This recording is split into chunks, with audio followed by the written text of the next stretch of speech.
Olá, boa tarde, na paz do Senhor. Neste momento nós queremos falar sobre a pregação de Estevão, lá no Atos, capítulo 7. Estevão, ele tem um discurso longo ali, e ele fala, no seu discurso, ele fala sobre o chamado de Abraão.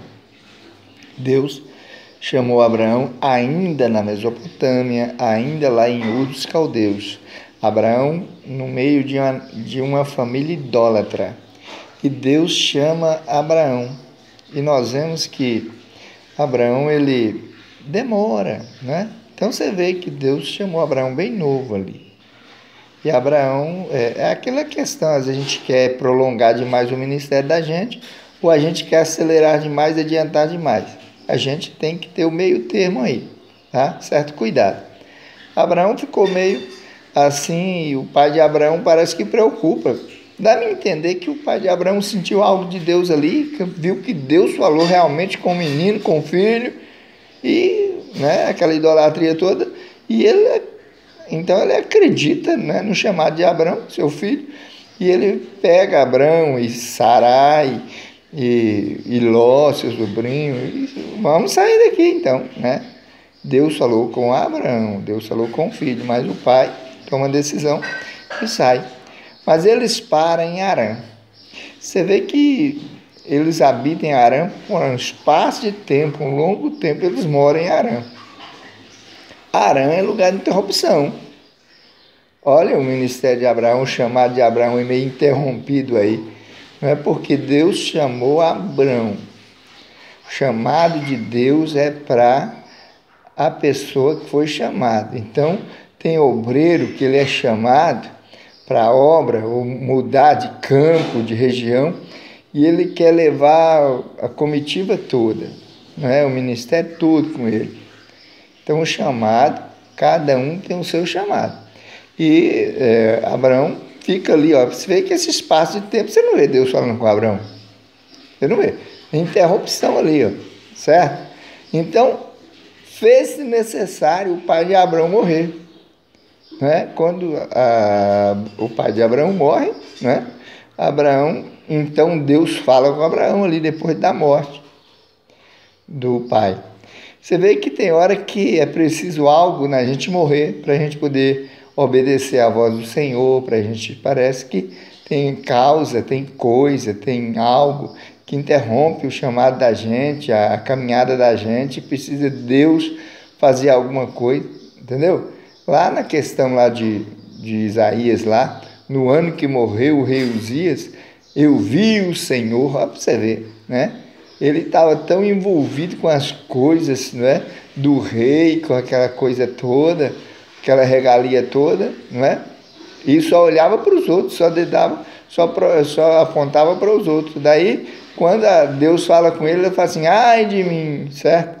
Então, presta atenção que Abraão, ele foi interrompido ali, aquele espaço todo ali morando em Harã, E a hora que o pai dele morre, aí é que Deus renova o chamado de Abraão. Deus renova ali a promessa, Deus renova.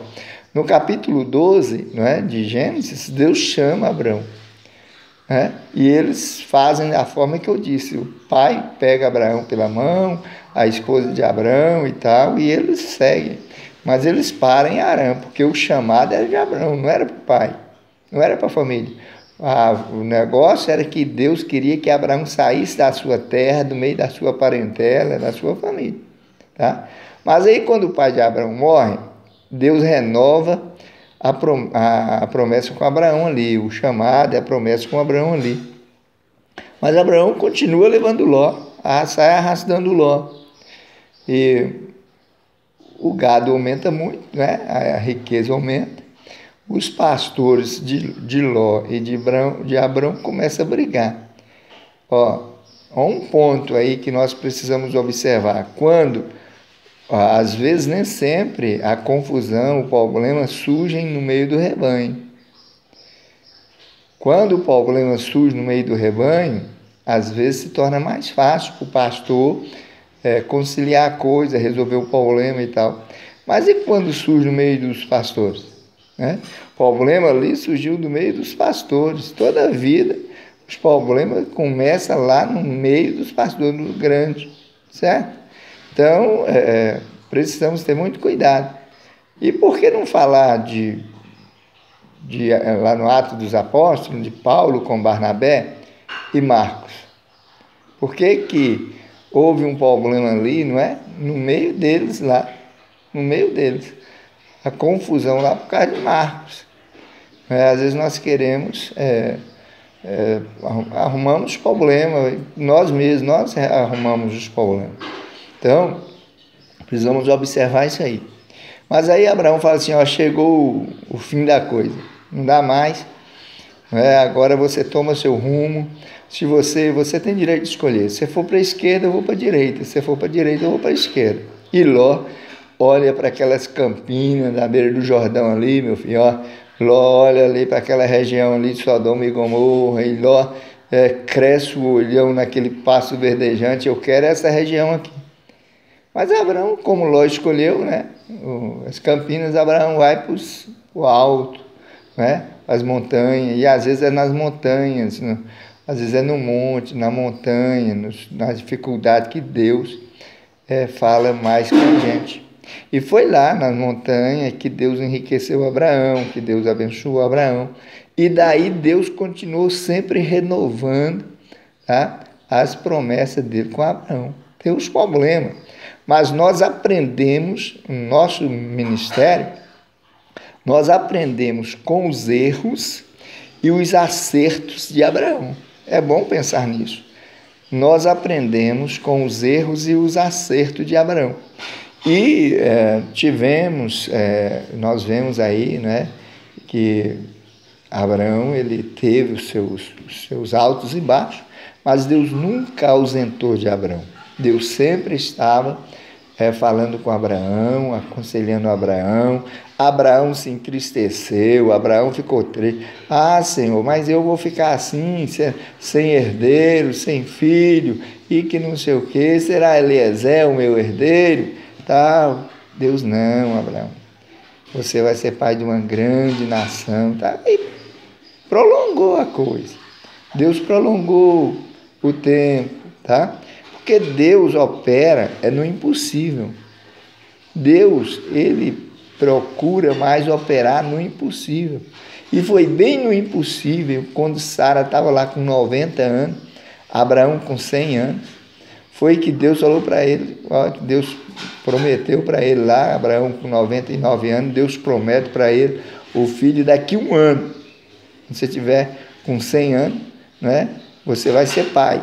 E Sara, daqui a um ano, quando ela tiver com seus 90 anos exatos, ela vai dar à luz, ela vai ser mãe. Abraão coloca, inclusive, a cabeça entre os joelhos e sorri. E Deus fala, tem uma outra coisa, quando o menino nascer, você vai colocar o nome nele Isaac, que significa riso. Tá vendo? Então é Deus que coloca o nome, é Deus que chama pelo nome, é Deus que dá aqueles que o amam, daqueles que se enquadram, né, na vontade do Senhor. Então, querido, presta atenção para você ver. Deus sempre renovou a promessa dele com Abraão, com Isaac, com Jacó, por muitas vezes Deus renovou. E Deus nesta tarde está renovando a promessa comigo e com você. Deus está renovando a promessa comigo e com você, tá? E nós precisamos estar enquadrados. Deus, para abençoar a pessoa, não importa o lugar. Às vezes você está preocupado, nervoso com o lugar que você está.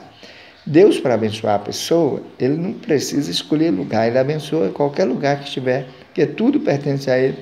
Todos os lugares, não é, foi feito por ele, né? Então ele não depende de lugar para nos abençoar. Ele, aonde nós estivermos, ele dá o sustento, ele abençoa, né? Ele trata com a pessoa também e tal. Mas, então, nesta tarde, sinta Deus te abençoando. aonde você está, na situação que você estiver. Não sei se você está no vale, eu não sei mas se você estiver no vale, você não vai permanecer no vale. Às vezes você está no alto, mas você pode ser que Deus pode querer te tirar nessas alturas que você está aí, descer um pouquinho mais, não é? Mas fica na vontade do Senhor, meu filho. Deixa Deus trabalhar, deixa Deus agir. Então, deleita-te no Senhor e conforma com a vontade do Senhor na sua vida. E nós vemos que Jacó, olha, uma coisa interessante, Jacó, ele preocupou quando retornava para a sua terra, ele preocupou em dar um presente para Esaú, e ele deu um presente muito grande para Esaú, muito grande, e eu estava observando, só que lá na frente um pouquinho, arruma um problema lá, porque a sua filha foi, de uma certa forma, dominada, não é? Explorada, e os irmãos não aceitou aquela situação, e age, os irmãos começam a agir. Foi ali no agir dos seus irmãos e de Jacó que Deus enriqueceu mais Jacó ainda. E eu estou observando essa situação e no sentido de irmãs. Olha, nos leva a uma outra mensagem, a pensar em um outro lado, quando lá o Cantares fala assim: temos uma irmãzinha, não é, que ainda não tem seio, o que faremos com ela? Às vezes nós vemos as nossas irmãzinhas, que são as congregações, que não têm o sustento, não é? O sustento mamar, né? Para sustentar o si próprio, e nós não estamos nem aí. Nós precisamos preocupar com as nossas irmãs, não é? Precisamos preocupar com as nossas igrejas pequenas, que precisa do sustento, que precisa que as igrejas maiores estendam a mão, e aí Deus vai enriquecer mais ainda quando você estende a mão para dar algo, para oferecer algo para alguém, entendeu? Para cuidar de um rebanho, de uma igreja pequena, que está passando por necessidade, para que ela possa crescer, tá? E ter dela mesmo o seu sustento. Olha aí, é um leque que abre aqui nessa palavra para você meditar. Eu não sei como está a sua situação, mas que Deus esteja falando com você nessa tarde. E assim eu vou ficando por aqui, e Deus te abençoa. Que o Senhor te abençoe e te guarda. O Senhor faça resplandecer o seu rosto sobre ti e tenha misericórdia de ti. O Senhor sobre ti levante o seu rosto e te dê a paz. Shalom, Adonai.